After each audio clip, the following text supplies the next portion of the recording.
So now I have the pleasure of introducing our speaker for this evening. Our speaker for this evening is past District Governor Ron Riggins from District 6460. Ron has been a member of Rotary since 1992 and served as the president of the Peoria North Rotary Club in 2001 and 2002. He then was district governor in the year of 2007 and 8 and has held many, many other roles within his district. He's a benefactor to the Rotary Foundation, a member of the Paul Harris Society, and he and his wife Bev are major donors to the Rotary Foundation. But to me, the most important role that Ron has played was when we developed the Midwest President-elect Training Seminar. Several years ago, 4 years ago actually, there was a kind of crazy idea to bring together 7 Rotary districts and do a huge President-elect training seminar. I had the pleasure of serving as secretary on that council from the beginning, and Ron and Tom Freeze were the co-chairs of it. And I can tell you that that is what is most important to me and special to me about Ron, because I was asked, this is Rotary, right? Somebody said, Shannon, how would you like to serve on this little board? They're only going to meet 4 times a year. It's all going to be telephone conferences. No. And you just have to take a few notes. I said, sure, why not? And then I discover it's Midwest Pets. There's 30-some people on it. We have a whole hotel of people, and it just was an amazing thing. But what I got the opportunity to see was the type of leadership style that Ron and Tom had, and how graceful, dependable, calm, cool, and collected and amazing these men are. And as I sat there and watched them and saw that, to kind of stay on this track is to step up and step forward and move into more of a leadership role. And because of my relationship with them and getting to know them, that is why I chose to step forward and become a district governor, soon to be past district governor. But anyway, Ron is an amazing man, so I really hope you enjoy listening to him as much as I have. Ron Riggins.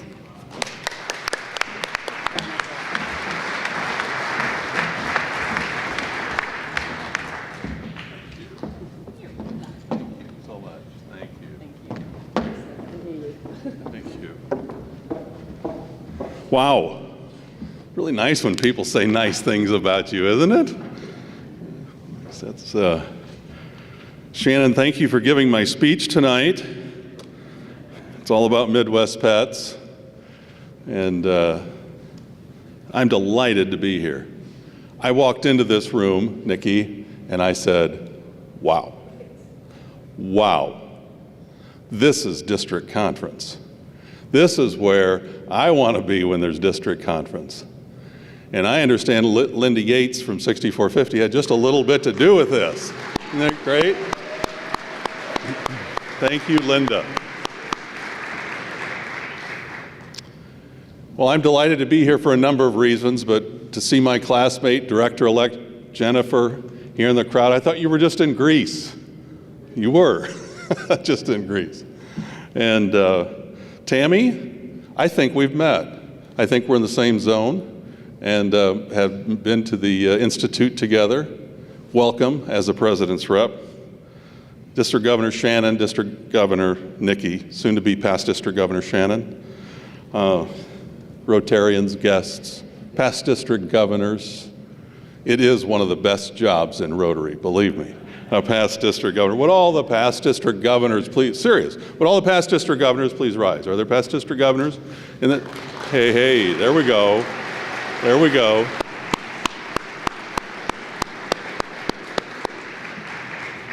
Isn't it wonderful that they kind of trot us out, once or twice a year, and maybe they feed us a meal or something, and it's just great to be a past district governor. I said that before I was a past district governor, and I said that to our district governor nominee right now, Tony Williams, in 6460, and the first time I met him, he said, so you're going to be a district governor? And I said, I'm going to be a past district governor, because all I want to be is a PDG.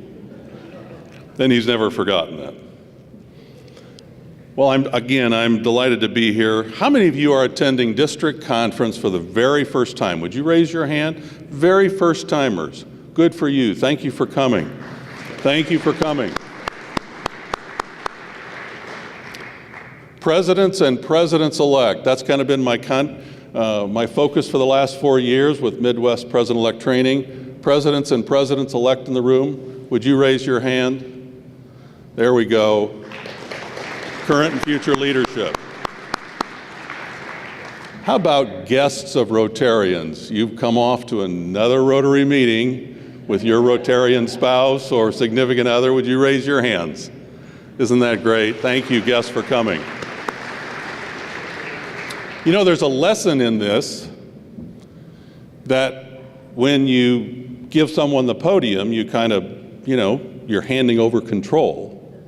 And so I had a lot of fun getting people to raise hands, and they did it, and they cooperated, and I'm really thankful, for that. But I was thinking about the 2-hour presentation that I first started with, and I've whittled it down my best to 90 minutes. Hopefully we'll be done in another 15 to 20. The best 2 words you're going to hear tonight from this podium. In conclusion. So wait for that. I heard it said early on, in my district, for a while before me, and maybe 1 or 2 others, a lot of our district governors were a little older. And one of the older district governors said, a past district governor is kind of like an old tennis shoe. Now, that term tennis shoe kind of dates me. But he said, a past district governor is very much like an old tennis shoe. Everything's worn out but the tongue. Have you ever noticed the past district governors? They always have some advice. They always have something to say. And they'd always like to have the microphone if they got the chance. There's a character in the room here, and I don't know who he is. But in using the washroom shortly beforehand, there was a sign next to the hand dryer. And it said, "Press here for a message from a past district governor." I appreciate your humor very much. It's my kind of humor. Tonight I want to talk about something kind of serious but also a lot of fun, and that's Rotary. I want to talk about a purposeful Rotary life. Doing things on purpose in Rotary. Doing things on purpose in our Rotary clubs with specific outcomes in mind. A few years ago, I watched a TED Talk. Have you ever watched a TED Talk? TED.com. Any subject that you can possibly want being presented in 20 minutes or less. It's a tremendous tool. And I watched a talk by a gentleman by the name of Simon Sinek. Simon Sinek wrote the book, Start With Why. And his talk is about 3 golden circles. You see, we know how to do things, and we know what to do in most cases, but have we really, really discovered in here why? I happened to be seated yesterday at my club. I'm a member of Peoria North Rotary. Happened to be seated with the chairperson for our annual plea. About 5 or 6 years ago, we made the decision, no more fundraisers. We do have a raffle. No more fundraisers, and we'll just ask people to write checks once a year. And so I know Lori had been before the club. We tried to get this all wrapped up in 4 weeks, and I know she'd been before the club, and she was struggling a little bit with participation. We'd like to have 100% participation. And I said, Lori, do you have a story or 2 you could share? And she said, about what? I said, well, we impact lives with these monies. We raise about $35,000 a year. We impact lives. We impact the readers in our inner city reading program. We impact lives with our scholarships. We impact lives with our community grants. Have you thought about sharing a story or 2? And she said, yeah, that's a great idea. And that just kind of turned her thing around from being frustrated about people not, coming forward. You see, how many times have we pulled those heartstrings of people to get them involved? How many times have we pulled those heartstrings to get people to give to the foundation? And how do we do that? We do that with stories. What's your Rotary story? Everybody's got a Rotary story. Everybody can really, when you take a moment, answer that why question. I'll tell you why I continue in Rotary. There's a couple of reasons. About 13 years ago, and I think we've been reading 14 or 15 years now with inner city schools in Peoria, Illinois. And I'm reading with a young man, he's 9 years old in third grade, by the name of James. A little small for his age, quiet, shy. Boy, he could read. In fact, I came one month to read with him, and he wasn't at school. And I asked his teacher, who I happened to go to high school with, I said, "Where's James?" And she said, "Well, he was expelled." I said, "A third grader can get expelled?" I mean, I knew I wasn't the star student in grade school by any means. I knew where the principal's office was. Could get there very easily. But James could read like no other. Before or since. Amazing reader. April of that year, right before the end of school, I got a call from the chairperson of my Rotary Club. And Tom said, "Ron, are you busy tomorrow morning?" And I said, "No, I'm available. What's up? What do you need?" And he said, "Well, James' father committed suicide. Would you go to his funeral?" And I said, "Of course I'll go to his funeral." And I did. And I got an opportunity after that funeral to spend a few moments with him, to give him a hug, to tell him how great of a reader he was, and if he can read, he can do anything in life. I knew what was going through his mind. He was almost 10 years old. I was 10 years old when I stood at the casket of my father. I knew what was happening, and I encouraged him that every day would get better. Every day, but keep reading, and that's what kept me going. I was a voracious reader as a young child. You see, that's why I continue to do what I do in Rotary. I've answered the why. I'm impacting lives. I just want an opportunity to impact lives. And the funny thing is, when we impact lives, what happens? Our lives are impacted. Our lives are changed as we go through the Rotary experience. As I was preparing for today, I was hearkening back to preparing for my official visits to the Rotary clubs. And I read something by Ron Burton. Ron Burton's done okay in Rotary. Was he president last year? I think so. He's done great. A tremendous man.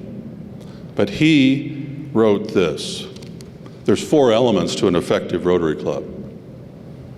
And I was so moved by those 4 elements, I put them on the back of my first Rotary business card. And I would get to the club meetings early, and I'd put one at every place before the people got there. Beautiful picture of my wife and I on the front. But what I wanted was what was on the back. The 4 elements of an effective Rotary club, and here's what I talked about. The 4 elements of an effective Rotarian. A purposeful Rotarian. A Rotarian that does things with purpose, on purpose, with a specific outcome in mind. Number 1, to sustain and grow membership. Of course we want to grow membership. Of course we're working very hard to not only keep those that are in our Rotary clubs, but add to them. And it's work, it's very hard work. Here's what I likened it to. Sustain and grow Rotary within your members, and they won't walk out the door. Grow Rotary within each and every one of them. Encourage them, give them responsibilities, and help them grow, nurture them. Number 2, implement successful service projects. That reading program is highly successful, and we know it just from the difference between when we start to read with the person till the very end of that year, when we have a big celebration of all the kids from 3 classes, bring them out to our club. These are kids when they walk through the buffet line that say, "You mean I can decide how much I'm going to take?" And it's 8 chicken pieces and 3 desserts, and you know, they're not used to that. It's usually put on their platter, or they don't have very much at home. That is what we need, is successful, purposeful, and projects that we've answered the word with the word why. Number 3, to support the Rotary Foundation. I have to tell you, in 1999, my predecessor as club president, Lynn Banta, said to me, Ron, there's this thing in Springfield, it's called the District Rotary Foundation meeting. I think we should go. Okay. You see, in our club in 1999, we'd been in existence for 31 years and we'd given $32,000 all told to the Rotary Foundation. 31 years, $32,000. What do you think we were doing once a year? Presenting a Paul Harris Fellow. But members were not contributing. We weren't talking about the foundation. It was a big deal to talk about a Paul Harris Fellow, but we were not talking about the foundation. We were not talking about all the wonderful grants, the local grants, the global grants. We were not talking about them, GSE teams. And he and I came away from that meeting, and it's almost an hour and a half from Springfield back to Peoria, and all we could talk about was, wow, we need to be invested eradicating polio. 7 years as a Rotarian, I'd never made a contribution to the Rotary Foundation. I'm embarrassed to say it, but it needs to be said. Fast forward 15 years, and that club now has an all-time giving approaching, maybe almost at $300,000, 15 years later. You become what you talk about. Your club becomes when you explain and tell the story and you give them the why. John Kenny, past Rotary president, when he spoke at our institute in Indianapolis when he was president-elect, I'll never forget. Of course, I was the scribe that night, so I should remember, what he said. I had to write the notes down. I was the recorder. But I'll never forget what he said. He said, young people today don't join organizations. Young people today join causes. The cause of Rotary. The story needs to be told. That's what will attract people into our Rotary clubs. And the fourth element of an effective Rotary club, or an effective and purposeful Rotarian: develop leadership in your club and to serve beyond the club level. We have presidents in the room and presidents that aren't here that on June 30th we're going to thank. We might give them a gavel or an award or a plaque or something like that and say thank you very much for your year of service, and then they sit down. What we want them to do is step up. They're the most highly trained. There's 34,000 presidents in the world of Rotary, and we want them to step up to the next level. They're the highest trained. They know the most. Some of them have even said to me, I wish I could serve another year. Not me. 1 year. I've even had some district governors tell me that. Not me. But we need to engage people to continue and take that training and that leadership that we've invested in them and leverage it to even more.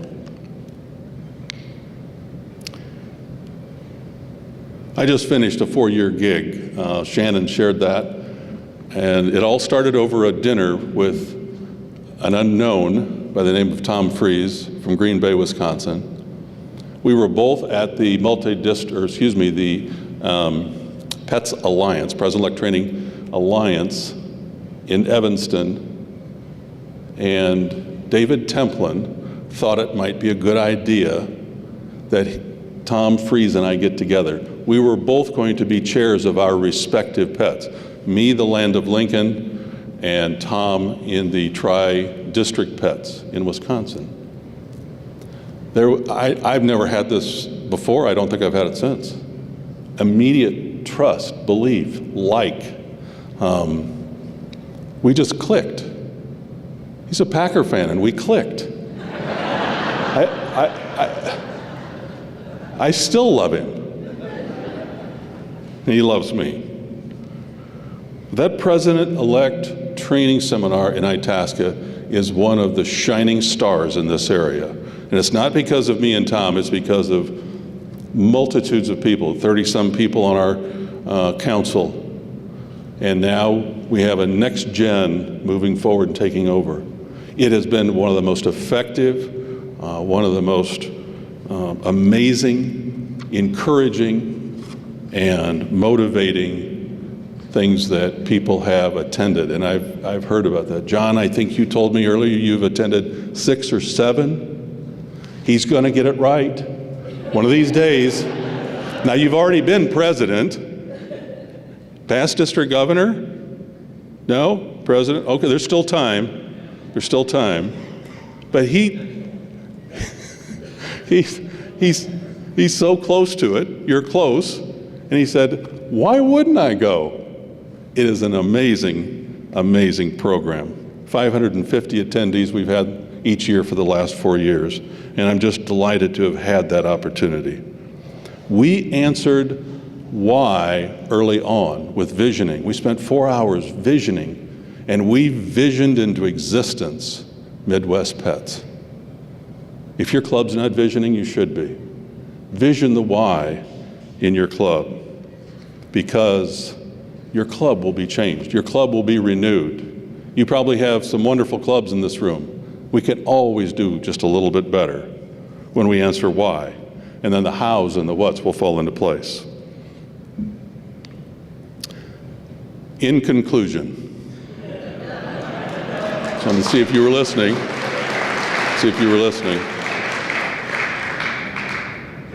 Albert Schweitzer, an honorary Rotarian, said this: I don't know what your destiny will be, but I do know this, that the only ones, I'll paraphrase, in this room, in our clubs, in our districts, that will ever be truly happy will be those that sought and found how to serve. When you seek to serve, you're answering the why. When you have found it, the how and the what will fall into place. Service above self, a purposeful Rotary life. Thank you very much.